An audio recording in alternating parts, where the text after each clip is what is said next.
राधे राधे दोस्तों, कैसे हैं आप लोग। हम आ चुके हैं एक नई वीडियो के साथ जिसमें हम आपको राधा कृष्ण के बारे में विस्तार से जानकारी देने वाले हैं और बताने वाले हैं कि राधा रानी की मृत्यु कैसे हुई। तो चलिए शुरू करते हैं। वीडियो में अंत तक जुड़े रहें ताकि आपसे कोई भी जानकारी छूट ना जाए। तो चलिए शुरू करते हैं। जब भी प्रेम की बात होती है तो श्री कृष्ण राधा के प्रेम की मिसाल सबसे पहले आती है। राधा श्री कृष्ण के प्रेम को जीवात्मा और परमात्मा का मिलन कहा जाता है। राधा श्री कृष्ण का बचपन का प्यार थी। श्री कृष्ण जब 8 साल के थे तब दोनों ने प्रेम की अनुभूति की। राधा श्री कृष्ण के दैवीय गुणों से परिचित थी। उन्होंने जिंदगी भर अपने मन में प्रेम की स्मृतियों को बनाए रखा। यही उनके रिश्ते की सबसे बड़ी खूबसूरती है। कहा जाता है कि श्री कृष्ण को केवल 2 ही चीज़ें सबसे ज़्यादा प्रिय थीं। ये दोनों चीज़ें भी आपस में एक दूसरे से गहराई से जुड़ी हुई थी, बांसुरी और राधा। श्री कृष्ण की बांसुरी की धुन ही थी जिससे राधा श्री कृष्ण की तरफ खींची चली गई थी। राधा की वजह से श्री कृष्ण बांसुरी को हमेशा अपने पास ही रखते थे। भले ही श्री कृष्ण और राधा का मिलन नहीं हो सका, लेकिन उनकी बांसुरी उन्हें हमेशा एक सूत्र में बांधे रही। श्री कृष्ण के जितने भी चित्रण मिलते हैं उनमें बांसुरी जरूर रहती है।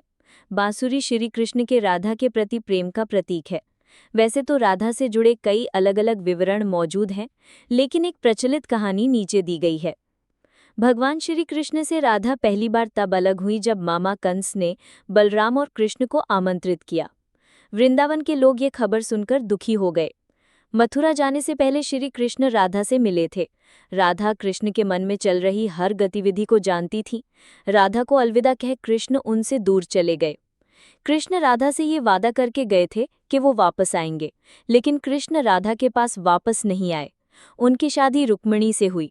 रुक्मिणी ने भी श्री कृष्ण को पाने के लिए बहुत जतन किए थे। श्री कृष्ण से विवाह के लिए वो अपने भाई रुक्मी के खिलाफ चली गई थी। राधा की तरह वो भी श्री कृष्ण से प्यार करती थी। रुक्मिणी ने श्री कृष्ण को एक प्रेम पत्र भी भेजा था कि वो आकर उन्हें अपने साथ ले जाएं। इसके बाद ही कृष्ण रुक्मिणी के पास गए और उनसे शादी कर ली। कृष्ण के वृंदावन छोड़ने के बाद से ही राधा का वर्णन बहुत कम हो गया। राधा और कृष्ण जब आखिरी बार मिले थे तो राधा ने कृष्ण से कहा था कि भले ही वो उनसे दूर जा रहे हैं, लेकिन मन से कृष्ण हमेशा उनके साथ ही रहेंगे। इसके बाद कृष्ण मथुरा गए और कंस और बाकी राक्षसों को मारने का अपना काम पूरा किया। इसके बाद प्रजा की रक्षा के लिए कृष्ण द्वारिका चले गए और द्वारिकाधीश के नाम से लोकप्रिय हुए। जब कृष्ण वृंदावन से निकल गए तब राधा की जिंदगी ने अलग ही मोड़ ले लिया था।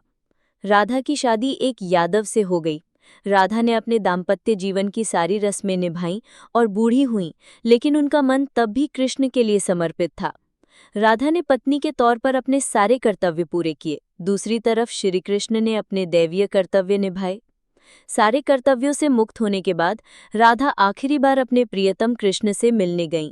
जब वो द्वारिका पहुंची तो उन्होंने कृष्ण के रुक्मिणी और सत्यभामा से विवाह के बारे में सुना, लेकिन वो दुखी नहीं हुई। जब कृष्ण ने राधा को देखा तो बहुत प्रसन्न हुए। दोनों संकेतों की भाषा में एक दूसरे से काफी देर तक बातें करते रहे। राधा जी को कान्हा की नगरी द्वारिका में कोई नहीं पहचानता था। राधा के अनुरोध पर कृष्ण ने उन्हें महल में एक देविका के रूप में नियुक्त किया। राधा दिन भर महल में रहती थीं और महल से जुड़े कार्य देखती थीं। मौका मिलते ही वो कृष्ण के दर्शन कर लेती थीं। लेकिन महल में राधा ने कृष्ण के साथ पहले की तरह का आध्यात्मिक जुड़ाव महसूस नहीं कर पा रही थी, इसलिए राधा ने महल से दूर जाना तय कर लिया। उन्होंने सोचा कि वो दूर जाकर दोबारा श्री कृष्ण के साथ गहरा आत्मीय संबंध स्थापित कर पाएंगी। उन्हें नहीं पता था कि वो कहाँ जा रही हैं, लेकिन भगवान श्री कृष्ण जानते थे। धीरे धीरे समय बीता और राधा बिल्कुल अकेली और कमजोर हो गईं। उस वक्त उन्हें भगवान श्री कृष्ण की आवश्यकता पड़ी। आखिरी समय में भगवान श्री कृष्ण उनके सामने आ गए। कृष्ण ने राधा से कहा कि वो उनसे कुछ मांगे, लेकिन राधा ने मना कर दिया। कृष्ण के दोबारा अनुरोध करने पर राधा ने कहा कि वो आखिरी बार उन्हें बांसुरी बजाते देखना चाहती हैं। श्री कृष्ण ने बांसुरी ली और बेहद सुरीली धुन में बजाने लगे। श्री कृष्ण ने दिन रात बांसुरी बजाई जब तक राधा आध्यात्मिक रूप से कृष्ण में विलीन नहीं हो गई। बांसुरी की धुन सुनते सुनते राधा ने अपने शरीर का त्याग कर दिया। हालांकि भगवान कृष्ण जानते थे कि उनका प्रेम अमर है, बावजूद वे राधा की मृत्यु को बर्दाश्त नहीं कर सके। कृष्ण ने प्रेम के प्रतीकात्मक अंत के रूप में बांसुरी तोड़कर झाड़ी में फेंक दी। उसके बाद से श्री कृष्ण ने जीवन भर बांसुरी या कोई अन्य वाद्य यंत्र नहीं बजाया। कहा जाता है कि जब द्वापर युग में नारायण ने श्री कृष्ण का जन्म लिया था, तब माँ लक्ष्मी ने राधा रानी के रूप में जन्म लिया था, ताकि मृत्यु लोक में भी वो उनके साथ ही रहें। यदि वीडियो अच्छा लगा हो तो वीडियो को लाइक करें और चैनल को सब्सक्राइब करें। जय हिंद, जय भारत।